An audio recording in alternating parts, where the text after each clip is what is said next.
Jamai, Dokkum, wat vind je hiervan? Nou, echt ongelooflijk. Wat een heerlijke stad, wat een fijne sfeer. En ik heb echt een waanzinnige avond gehad. Ik heb lekker een biertje gedronken met de mensen van het orkest, maar ook de stadsinwoners. Het is een super lekker sfeertje hier. Had je van tevoren nou ooit van de Admiraliteitsdagen gehoord? Ik had eerlijk gezegd nog nooit van de ik kan het nog ineens uitspreken, Admiraliteitsdagen gehoord. En ja, ik had eigenlijk ook helemaal niet verwacht dat het zo'n groot event zou zijn. Het is inmiddels natuurlijk ook uitgegroeid echt tot een groot event, hè, met meer dan 50.000 bezoekers. Het wordt steeds groter en groter. En het is allemaal zo goed geregeld. We zijn zo gastvrij ontvangen.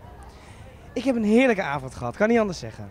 Komt de hamvraag nog, ben je wel eens in Dokkum eerder geweest? Ik was nog nooit eerder in Dokkum geweest. Nee, ja, dat is gek. Ik kom zelf uit Schoonhoven, een klein stadje. Ja, het is een dorp, maar we hebben stadsrechten, dus dat moet ik erbij zeggen.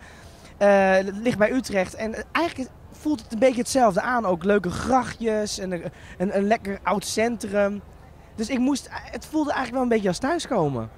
Dus we kunnen je hier misschien nog wel eens in een van die mooie bed and breakfast van dat gastengilde verwachten. Nou, ik denk dat ik hier al een keertje gewoon op een lekkere vrije dag eens een keertje naartoe ga. Want ik sta namelijk ook wel eens in Leeuwarden in het theater. En dat is natuurlijk eigenlijk hartstikke leuk om dan gewoon eventjes zo heel langzaam zo naar boven toe te rijden. Even in de omtrekken te kijken. Dat lijkt me wel leuk, ja.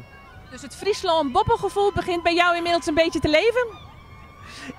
Het Friesland-bobbelgevoel begint absoluut te leven, ja. Ik vind echt de sfeer zo goed, het is zo gezellig, daar hou ik echt van. Ik zou zeggen, ga nog lekker even genieten van je fans. En ik wens je nog heel veel plezier vandaag. Ik ga nog even een biertje drinken, gezellig. Dankjewel. Hey, dank je. RTV NL